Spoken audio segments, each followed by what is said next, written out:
To be joined by the ambassador to the UK from Ukraine, Vadym Prystaiko. Ambassador, do you think that the threat from Russia has been reduced? There's been a de-escalation? We haven't seen the signs, and we beyond this line when we and where we trust in words.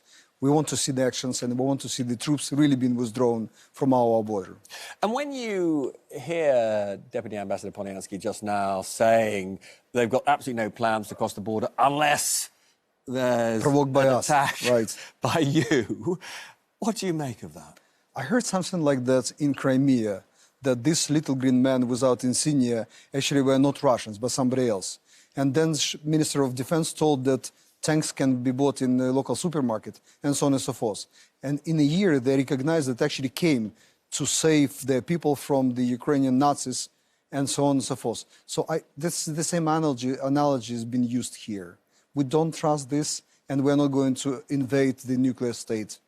No, I think that would probably not be altogether rational. I mean, in the West, if you look at the kind of things that have been coming out of US intelligence, they are warning about these so-called false flag attacks. How worried are you, then, that, in a sense, President Putin could sort of manufacture something that he would claim was a Ukrainian attack but was actually staged? There is, again, nothing new in this attempt, and it's been done quite a number of times already.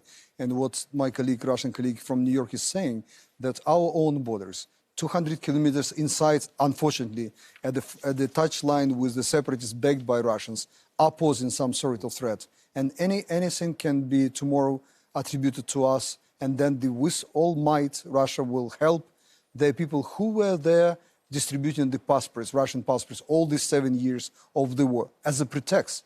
Now they have to come and help and protect their own citizens, newly acquired, but Russian citizens. Now, you're probably aware that, members of the British government have, briefed me, have briefed others, that they would probably quite like, well, they would quite like to see your president make a statement, something like, want to retain the right to join NATO, but it's just off the cards for at least 10 years, because they think that would help to diffuse the situation. Do you think a statement like that from your president is likely anytime soon? No, I don't believe that's happening. And there are many reasons. The simple reason is that's already in the Ukrainian constitution. It's very difficult to believe for many people who have the EU living and coming in, but we have NATO and EU in our constitution. And it's not but just on a time, but if you were to say it's not going to happen anytime, it's about saying it's not going to happen anytime soon. At least until NATO is here, we will try to get into the alliance.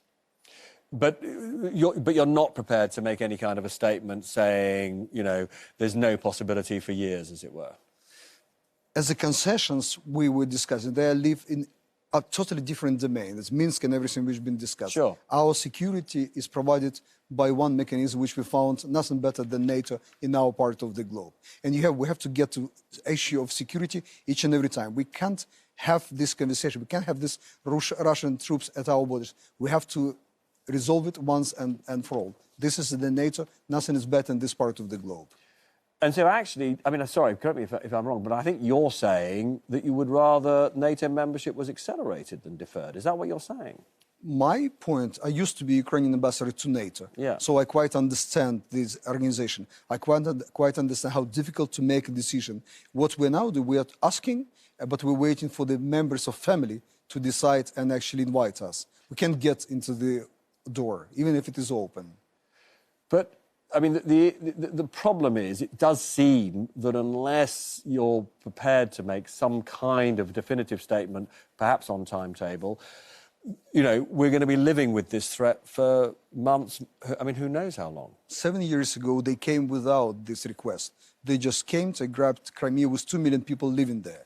By 2017, they had to leave Crimea, their fleet, because it was agreement with Russia, signed by both presidents, and they didn't respect it. How can we, even discuss with them something and put something on paper when each and every document we signed was not respected before? And look, just finally, we're almost out of time.